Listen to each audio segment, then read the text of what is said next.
Year 9 Geometry Test. Okay, here we have the New Zealand curriculum levels and we have the achievement objectives, what's in this test from the achievement objective and the number of points that you need to get in order to be allocated that level. So the first question, get a pen and that'll do. Isometric drawing from a 2D information.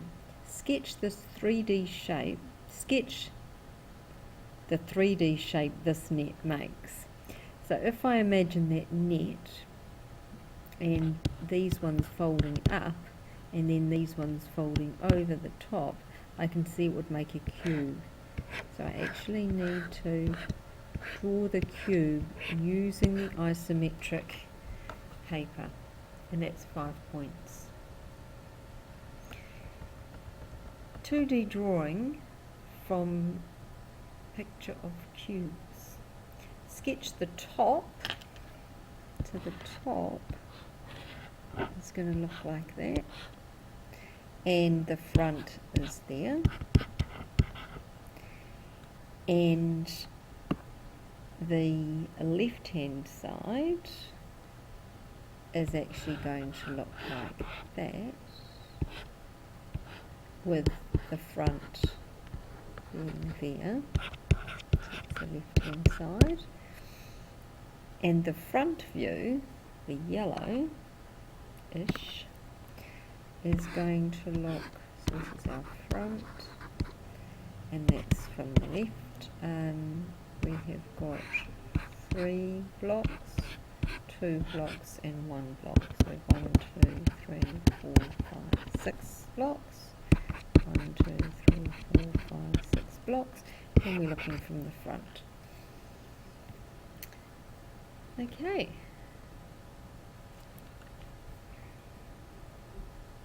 Oh, now we've got the sketch and the label, so make sure that you actually label what it is and what orientation it is.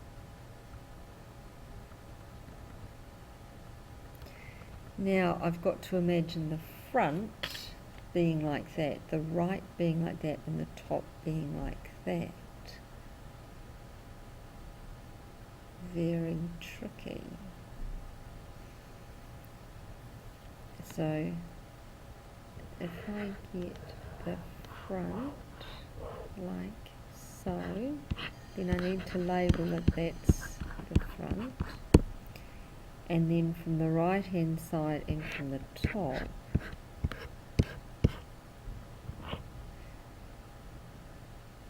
from the right hand side here, I'm only going to see 2 blocks, and from the top I'm only going to see 2 blocks, so that's okay. Use a ruler and construct the net of a cuboid which is 2 centimeters wide, 3 centimeters long and 5 centimeters high. So you're actually going to have to measure your 2 and your 3. That's going to be the base, but we need to be 5 high. So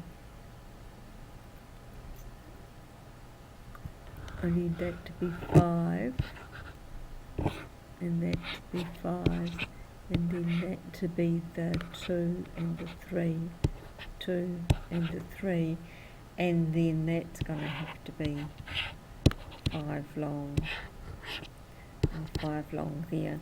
So there'll be various different ones, but construct means do it accurately. So you actually need to measure that. When given the picture of a net, can you sketch the 3D object? So here we can imagine the bases like that, but then they're all coming to a point there. It's quite hard to sketch. So there'd be various different pictures of that. Getting your orientation right is tricky. So we'll be a bit forgiving. And then this one here, you're actually going to end up with a cylinder.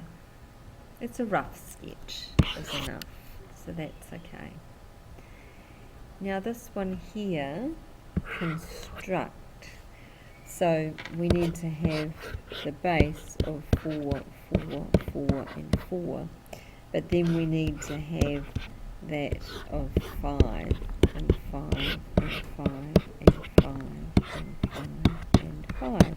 So if you were constructing that, you could actually get your compass, put it there, and draw a circle with a radius of 5.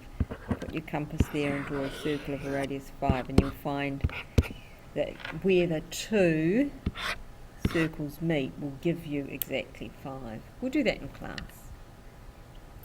Deduce the angle properties of intersecting and parallel lines. So here we're saying they are parallel.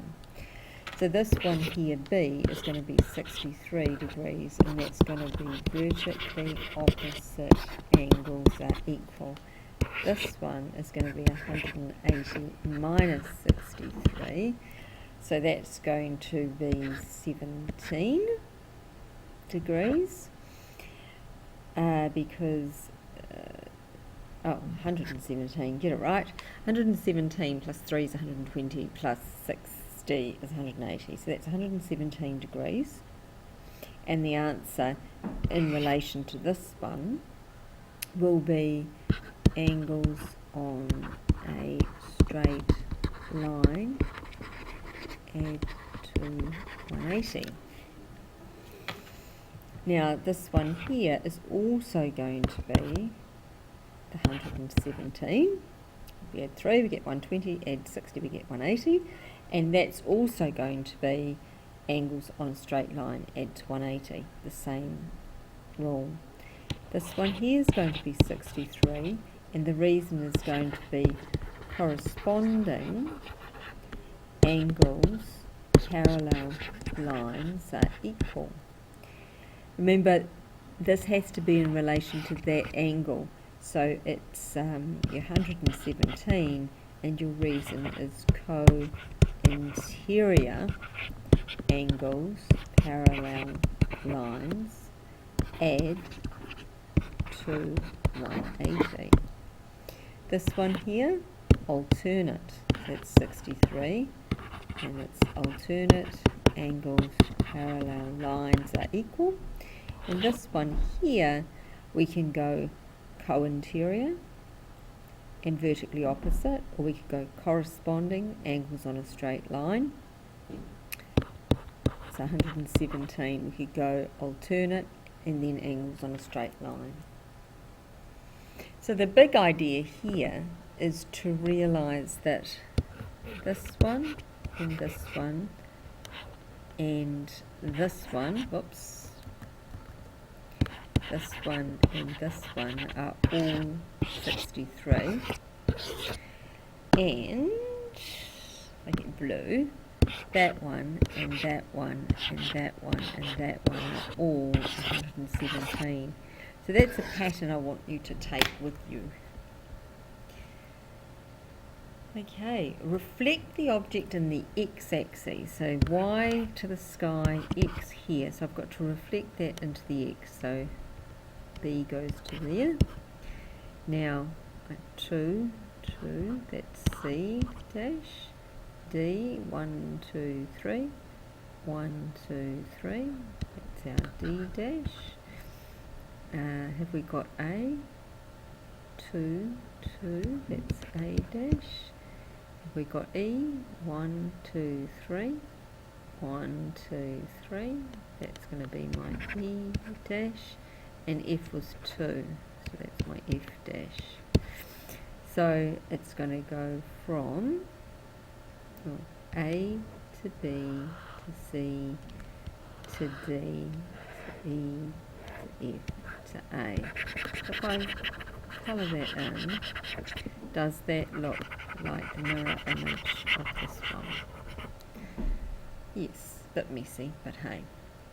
So that's your reflection.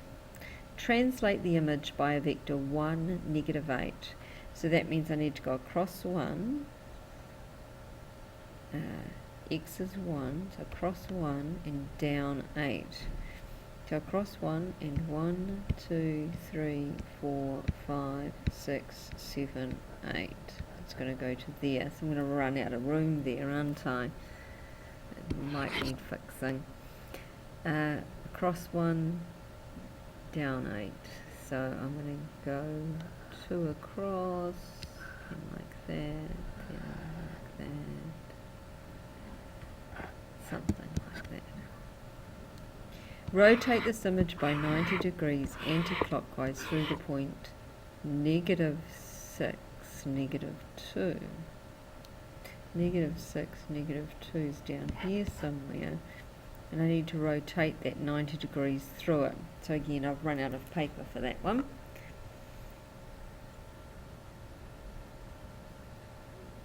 But that gives you a good idea.